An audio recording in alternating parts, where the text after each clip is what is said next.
Good evening and welcome to the White House. Every week we invite people around the country to get online and join us for a live chat. And today we're so pleased to be joined by Pete Souza, who's the Chief Official White House Photographer and Director of the White House Photography Office. Thank you so much for joining us. My pleasure. For the past couple of days, we've been collecting your questions on Flickr, on the White House Flickr photo stream. We've gotten tons of great questions. There's also a live chat that's happening right now on Facebook. If you go to whitehouse.gov/live, there's a link to jump into the Facebook discussion, and we'll be taking your questions live. So without further ado, we want to get to as many of your questions as we can. I am going to jump right into your questions. So the first one comes from Flickr. Flickr member Dubtastic. And Dubtastic wants to know, not quite sure how best to word it, but I'm looking for your thoughts and perspective on, in quote, getting the shot while being in sometimes challenging locations with very important people. Meaning, are you comfortable getting in the way, or do you try to stay invisible? Well, I try to stay out of the way as much as I can. I mean, I think by now, after doing this for 2 years, both the president and the staff are very used to me being around. And, you know, if I'm crawling around on my knees in the Oval Office or whatever, it's pretty much expected at this point. So usually that's not an issue for me. This is another question from Flickr. Summer Spot wants to know, or it says, hi again, Pete.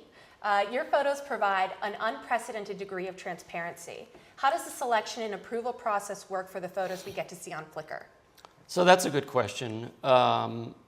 We try to post a new batch of photos on Flickr every 2 weeks. Alice Gabriner is the photo editor, White House photo editor, and she makes the initial selection, which I sometimes refine. And then we show those to Josh Earnest in the press office, and he just takes a quick look. And I'd say 98% of the pictures that Alice and I come up with are the ones that make it on Flickr. Then occasionally we use Flickr as a way to release a daily photo. For instance, when the president was having his Afghanistan meetings leading up to his decision on the new strategy in Afghanistan, we would release a photo, you know, within a couple hours after the meeting on a Flickr as a way for publications, the TV networks, and other people to be able to see the photo almost instantaneously. Okay, we've got a question that's come in live from the chat. If you're just joining us, go to whitehouse.gov/live. You can jump into the Facebook discussion. We've got a lot of good questions coming in for you. This one comes from Scott Knutson, and he wants to know, how often do you plan a shot in advance, and how often do you just do it on the fly?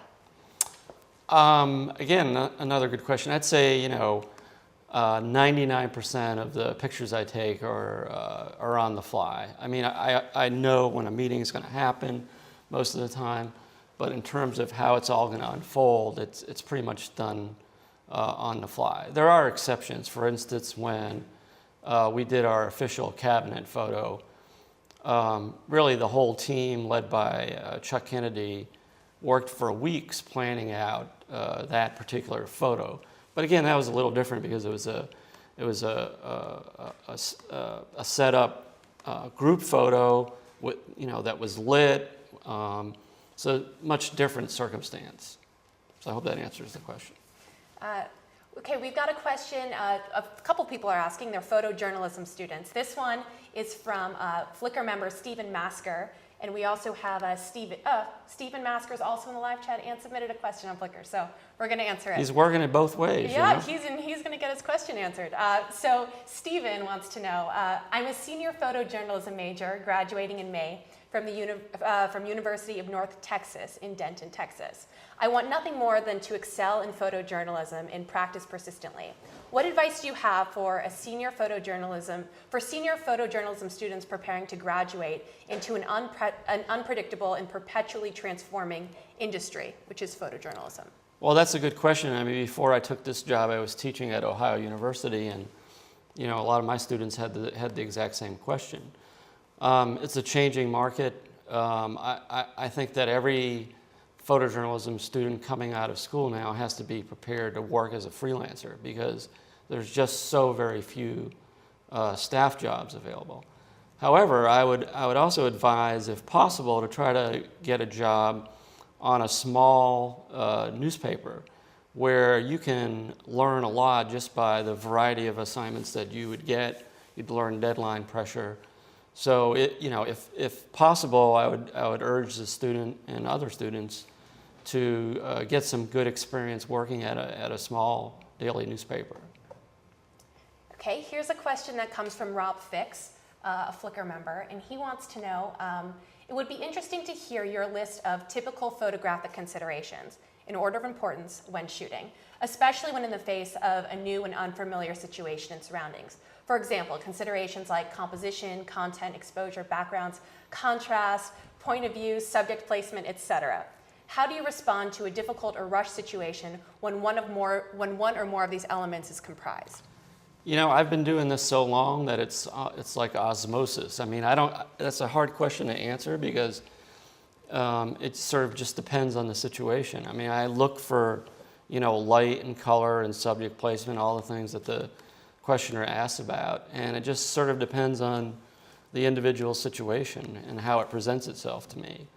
So that's kind of a hard question for me to answer because it's kind of all going inside my head, and I'm just reacting to the scene in front of me, trying to make an interesting picture. Okay, this question just came in from the live chat on Facebook. Kayla Benker wants to know, Mr. Souza, I'm a big admirer of your work and saw your dedication when I attended the president's speech at USC last week and noticed you climbing up on a ledge in order to get a different angle. And she attached a photo that she took of you. I actually saw that photo that she attached, which was pretty amusing, yeah. I think the Secret Service agents are always amused by me trying to do things like that because, they're always, I think, afraid I'm going to fall or something like that. But that was sort of an easy one. I mean, the president was shaking hands in the crowd, and everybody was reaching their hands towards him. And right behind him was this ledge. So, I just climbed up on the ledge and tried to get a different angle. So in her main question is, how else do you keep photos of the same man fresh, even when taking tens, more likely hundreds of thousands? Well, I think a lot of it is, one of the things that I like to do, and I'll actually go to a photo here for an example, but I try to watch how people react to him, especially when we're on the road. This was in Normandy, and this was a veteran who had been trying to get to shake hands with the president, and you don't even see the president in this photo. You just see the man reacting to him shaking hands. And so to me, I'm always aware of how people are reacting to him as another possibility for an interesting photo. Okay, here's another question that comes from Flickr. The member's name is Dwayne Rapp, and Dwayne wants to know, can you describe your workflow and how many people are involved, from tripping the shutter to releasing the photo for usage on Flickr, whitehouse.gov, etc.? Well, I do have a staff, and on any given take, a couple people are involved. My main responsibility is making the photographs, and then I have staff that will make sure they get properly captioned and ingested into our archive system. Every photo, and this may answer another question, every photograph that I or my staff takes is saved. We don't delete anything. So we save every single picture. So somebody ingests those into our archive, captions them, and maybe this might answer another question too. We do very little toning, just sort of your basic shadows and highlights, and trying to get the color temperature correct, but not much else beyond the sort of basic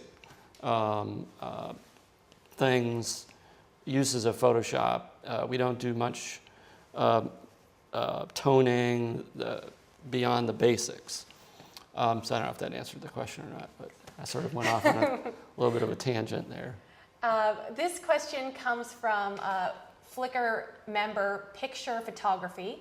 His name is Rick, and he wants to know if you can tell him about a photograph during Obama's time as president that really stands out in your mind and explain why, i.e. your favorite image. Thank you.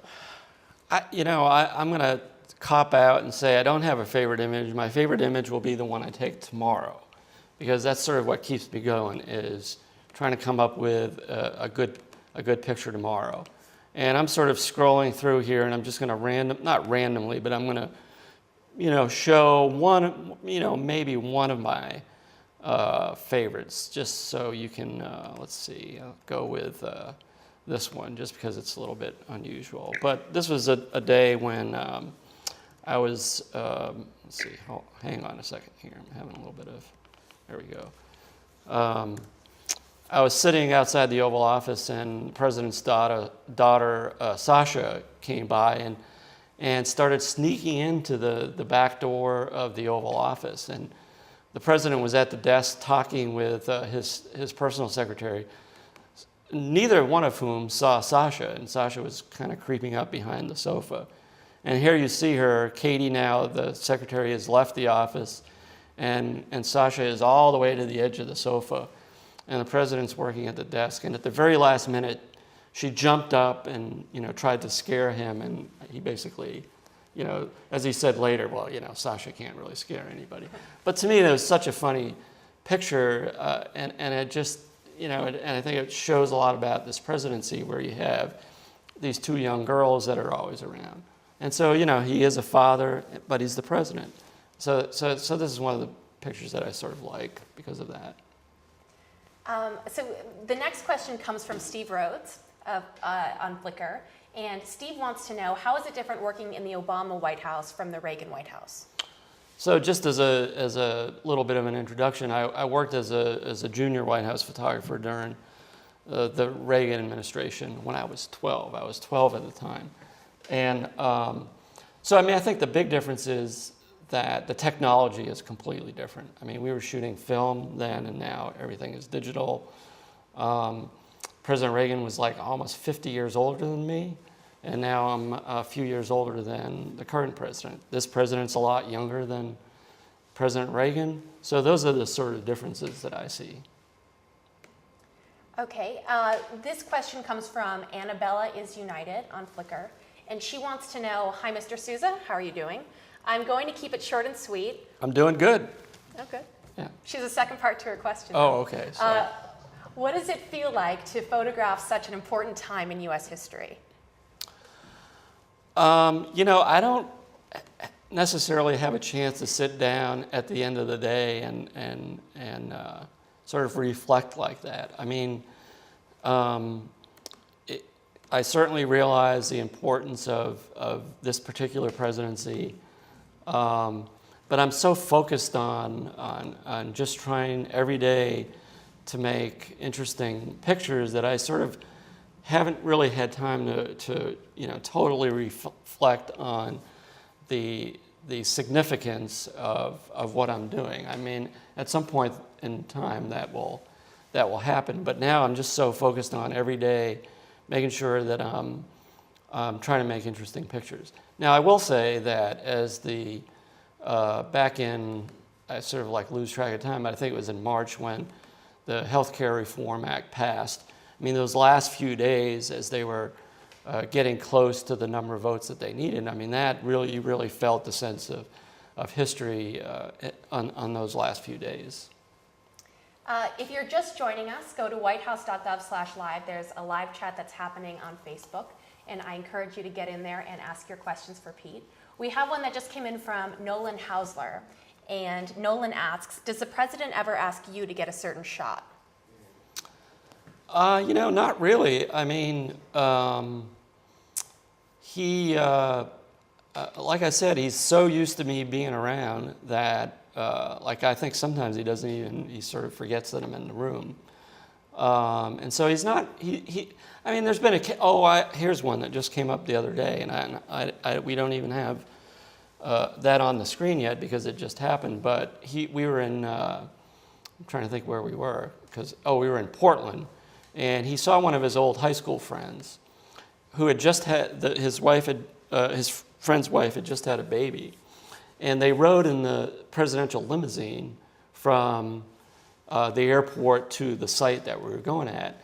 And so the baby was in the baby seat, and they put that in the limo. And it was the first time that a baby seat had ever been in the presidential limousine, ever, in the history of the presidency, according to the Secret Service. So the president asked me to take a photograph of that, which was a rare occurrence. He usually, doesn't make those kinds of requests. But for that one, he wanted to have that documented, so. Look forward to seeing it on Flickr. This question comes from Pixel Dust on Flickr, and she wants to know, on Where average... do people get these names from? Pixel Dust? Pixel Dust. Yeah. There are a lot of creative names, but Pixel Dust is wondering, on average, how many images do you shoot of the president on any given day? So I probably average between 500 on the low end to, maybe 1,100 on the high end. So somewhere in that range, just depending on the president's schedule that day. And then on like Inauguration Day, the day that healthcare passed, probably exceeding 1,500 pictures. This question comes from Shaycam. Shaycam asks, just curious what you enjoy shooting when you're not photographing the president. What's your hobby shooting? I don't do any hobby shooting right now. I do sleeping when I'm not at work for the most part. So my background is as a newspaper and magazine photojournalist. And so in the past, I've done that kind of work. Occasionally I've done nature photography, but I'm not doing a lot of that right now. I just don't have time. This question comes from Linda Moore. It just came in on Facebook. She asks, do you have all access, or are there times when you're not allowed to take photos? I pretty much have open access to any meeting that the president has. During a one-on-one meeting, if he's having a private meeting with someone, I sort of have learned over time what's an appropriate time to stay, to let them have their private conversation, but still make sure that I've gotten good pictures from that meeting. So the one-on-one meetings, I tend not to stay as long as the bigger, more historic meetings, which I usually stay in for the whole meeting. This question comes from Pasha on Flickr, and she wants to know, or he, Pasha, what are your best tips for getting great candid photos of people? Well, I think that people have to be comfortable with you. And I think that it's just something that's difficult to explain how you do that.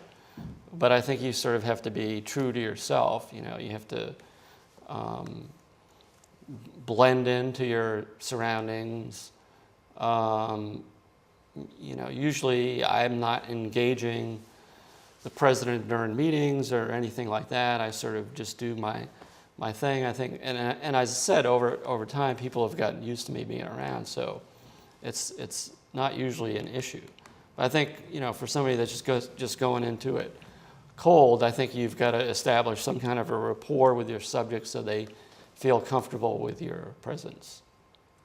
This question comes from Lizzie Cookson, and she asks, Mr. Souza, if you were only allowed to shoot with one lens for the rest of your life, what would you use? I wouldn't do that. I wouldn't do.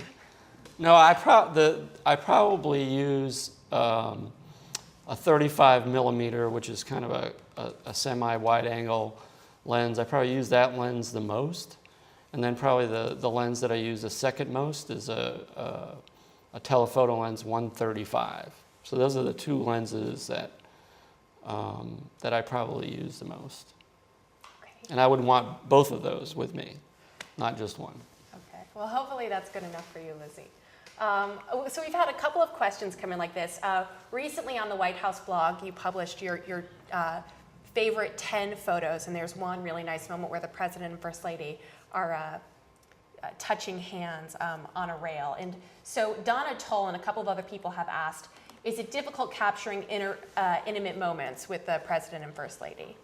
Here's that. So here's the photo. This was, they had gone down to the Gulf Coast and we're on a boat, and I, noticed them touching their hands like that, and I thought that was an interesting photo. Somebody commented they wish the president wasn't wearing a watch. It would have been a better photo. But, that's the way it was. He wears a watch, so that's the reality of the photograph. Again, I think that they're so used to me being around that, they sort of just go about their business, and I try to be not intrusive when I'm taking pictures. And it leads to moments like this. Okay. If you're just joining us, go to whitehouse.gov/live. There's a live chat that's happening on Facebook, and we're asking Pete a lot of your great questions. This one just came in from Ricky Blanco. He asks, are there times when you will shoot film, or do you ever carry a film body nowadays? I have not yet. There's a possibility that I may shoot some film at some point during the administration. But it's just logistically, it just becomes almost a nightmare now, because we'd have to get the film developed, and then you'd have to scan in the negative, and then it almost becomes too much of a logistical problem. So maybe at some point, but as yet I have not shot any film. Okay. This question comes from Nada on Flickr. Nada asks, what's the most unexpected thing about your job? Also, what shoes do you usually wear while you're working, and how many pairs have you gone through since you started? Well, right now I'm wearing my tennis shoes because it's off hours, but during the working day I got a pair of Echoes that just were really comfortable shoes. They're, more or less dress shoes, but they've got a rubber sole, so they're really comfortable. And I need a new pair of those because I've kind of worn them down to the point where it's starting to be a little bit noticeable that they're worn down. So I need to get a new pair. And what was the first part of the question? What's the most unexpected thing about your job? Oh, the most unexpected thing. I think every day there's something unexpected that happens. Just like, for instance, in the morning, I usually check in with Brian Mosteller and Katie Johnson. Katie's the president's secretary, and Brian runs Oval Office operations. And usually Bo comes by for a visit, so that's always nice to see. Bo and I always joke that, he and I are both Portuguese, so we sort of have our little thing going. Okay. This question comes from Donna Zoll on Flickr. She asks a whole bunch of questions, but I'm just going to ask a couple. How old were you when you got your first camera? I think I was probably not till I was like 20, I want to say. Not till I was in college. Okay. And one of her other questions, she has about 5, so we can do rapid fire if you want. Rapid fire? All right. Okay. How did you get this? This is all Donna Zoll. We're just going to go right through it. How did you get the sweet gig of chief official White House photographer? Oh, see, that's not, you can't do a rapid fire with that. You could try. So that was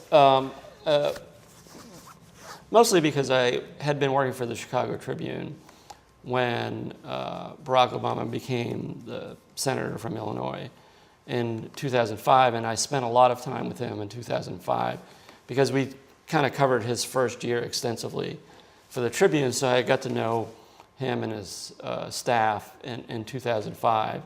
And I think he liked my work, he liked the way I worked. So, one thing led to another when he was elected president. Here I am. Okay. We'll just keep running through Donna Zoll. She's got some good ones. Your images always have a thoughtful appreciation for your subjects. Are there some keywords or feelings that you're looking for in your subject matter?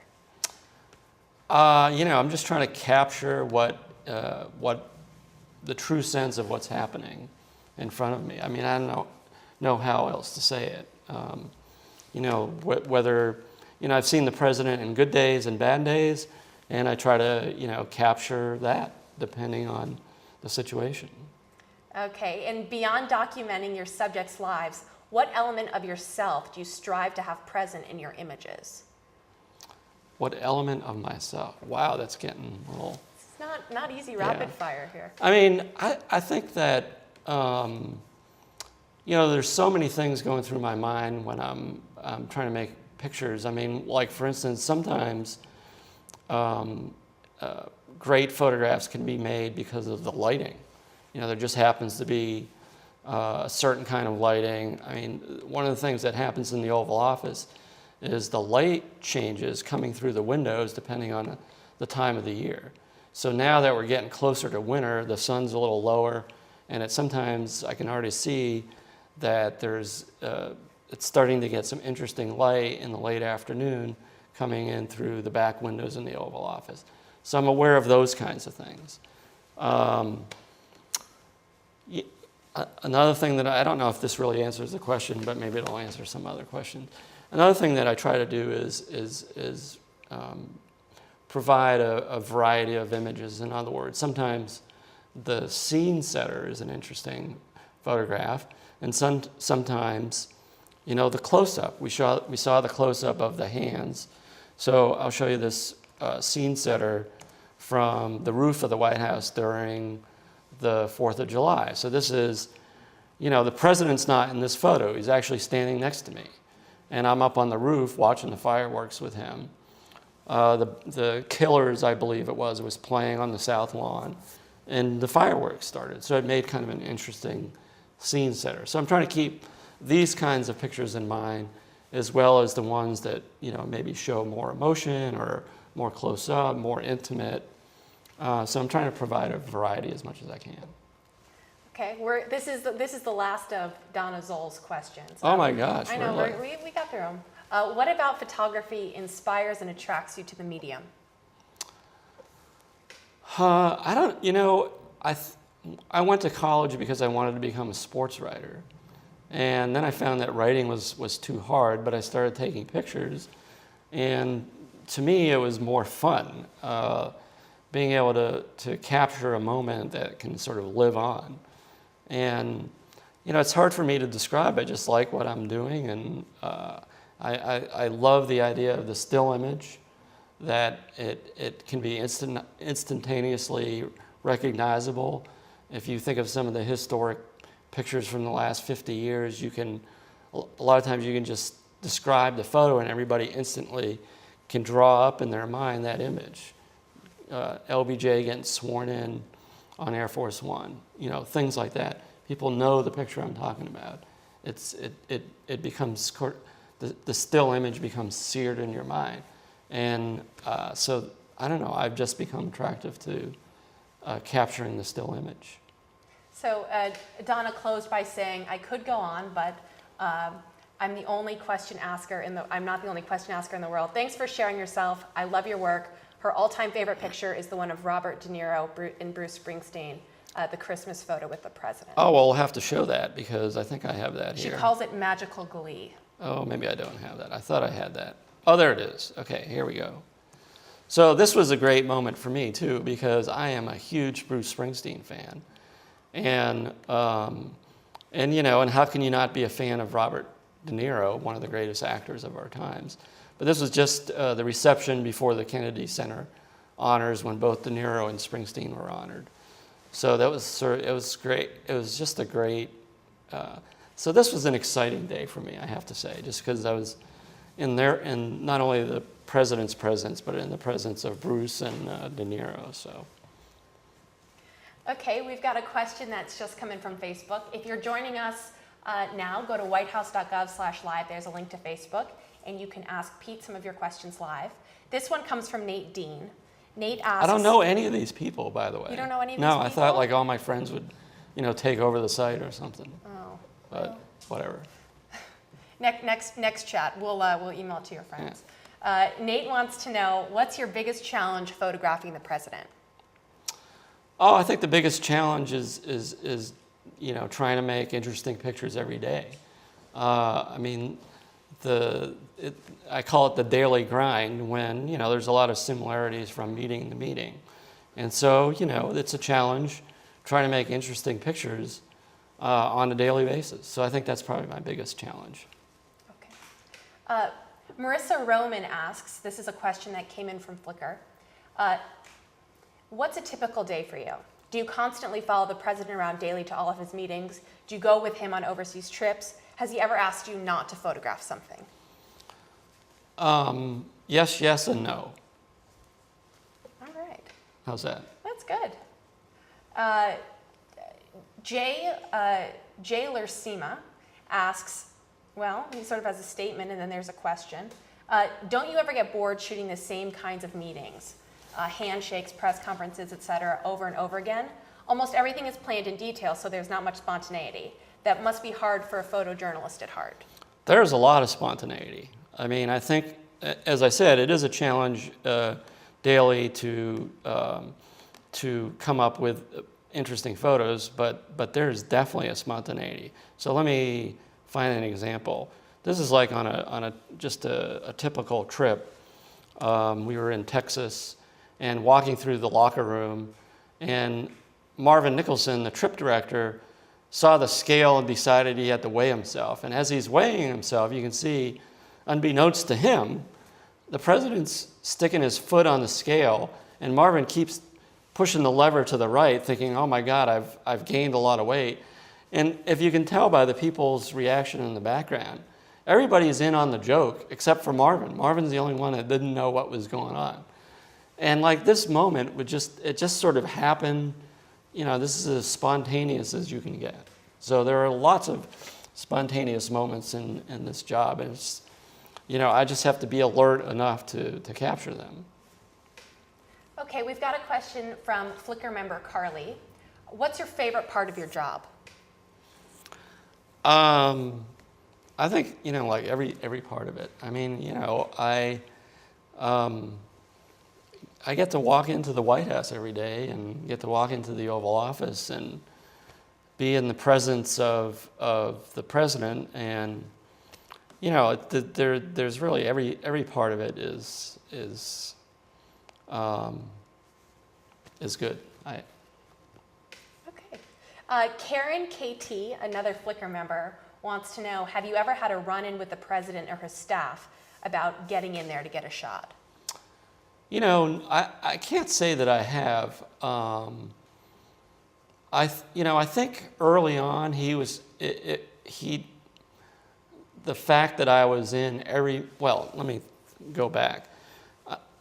He just wasn't used to being photographed, you know, every day in every meeting, because he had been a senator, and that certainly didn't happen as a senator. So I think it took a little bit of an adjustment for him, but I think now he's so used, like I said earlier, he's so used to me being around that it's really never an issue. I mean, one of the things that happened when he was interviewing candidates for the Supreme Court, there was a lot of sensitivity because they were sneaking the candidates in, and they didn't want anybody to know who he was interviewing. And so I explained to the staff, look, I'll make sure nobody sees these photos until he's chosen who his candidate was. So that took a little bit, but not that much. You know, that was actually a fairly easy sell. Okay, we have another question that's come in from the Facebook chat. Linda Moore asks, is there a photo opportunity that you completely missed or regret? Oh, but I'll never talk about those. Okay. Yeah. So, sorry, Linda, you're out of luck. Occasionally I miss a picture, and, you know, it keeps me up at night, but hopefully it doesn't happen that often. Okay.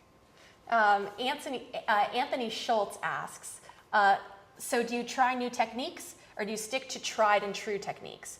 You said you're always working to make things fresh. Have you gone into a situation with a completely new piece of equipment, a lens, etc., just to see how it works? You know, probably the answer to that is I stick with the tried and how do they describe it? The tried and true. Yeah, I probably stick more with the tried and true. I do try different angles, but I like to stick with. I primarily use 4 lenses, and I try to stick with those and push those to their limits. Okay. Ryan Thompson asks, how do you avoid the staged photo ops that must constantly fall into your lap?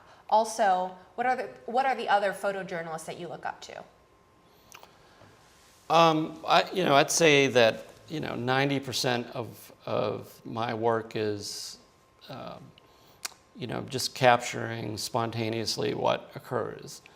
There are some, and maybe 10% is too high a figure, but there are some handshake photos that I do. If a staff member is departing, we usually do a family photo, in front of the desk. So there's a fair amount of those routine types of pictures. And I forget what the second part of the question was. Sorry. The second part was... I'm putting you on the spot. No, it's fine. Because you're looking for the next question. Right? Who are some other photojournalists that you look up to? So I mean, the photographs, the photographers that I look up to, I'm sure other photojournalists look up to, but from long ago, W. Eugene Smith, Cartier-Bresson, today James Knockway, Bill Allard from National Geographic. I could go on and give you a list of 20 people that I admire, photographers. Okay, this question comes from Jordan Emmett, and Jordan wants to know, clearly you sit in on some pretty important meetings. What kind of security clearance process do you have to go through before becoming a White House photographer? You fill out a big form, and I don't really know the process, but it takes, I think, like 6 months to get your final clearance. And here you are. Okay, we've got a question from Griffin Moores. What has been the most memorable photographic experience you've had while in the White House? I think just the experience in as a totality. I mean, I just think everything, the entire experience has been memorable. That's kind of a cop-out to that answer, to that question, but that's sort of the way I feel. This question comes from Paul James 80, a Flickr member. Paul asks, your photography career is astounding and I love your work. That's a statement, the question's coming. When you decided to go digital and use the 5D Mark II after years of using film, what was your biggest challenge? Do you prefer working with digital or film? Oh, I think now I prefer working with digital. It's made all aspects of photography a lot easier in terms of the instantaneous quality of it, being able to archive the images almost as soon as they're shot. Whereas with film, like I said before, you'd have to get the film processed, then scanned in. So I think digital just makes so many aspects of this job a lot easier. Okay, this question comes from Britt Bradley on Flickr. Britt asks, how many people work on the White House photography staff, and how are photo assignments handled? Are staff members assigned different subjects for a reason, divided by specialty, simply by schedule? So I have 3 photographers that work with me, and Chuck Kennedy, Samantha Appleton, and Lawrence Jackson. And Samantha primarily covers the First Lady. Chuck sort of organizes the schedule for everybody, and the 3 of them do a really good job at, when there's public events, making sure that the best angles are covered for those public events. I mean, I'm sort of with the president coming in at the last minute, and oftentimes at those big events, my angle is not going to be the best one. So for historical documentation purposes, anytime we're doing big events at the White House, it's so important that we have those main angles covered for the archive. Okay, this question comes from Stephen Blewett. What's your ISO in the Oval Office? ISO is film speed for you laymen out there. So in the Oval Office, I use anywhere from ISO 400 to 800, sort of, again, depending on the light coming through the windows in the Oval Office. Okay. We're almost out of time. We're going to take a couple more questions. Karen French, who's in the Facebook chat, she says, I love the photo you took of Beau in the snow in front of the White House. Is he easy to shoot?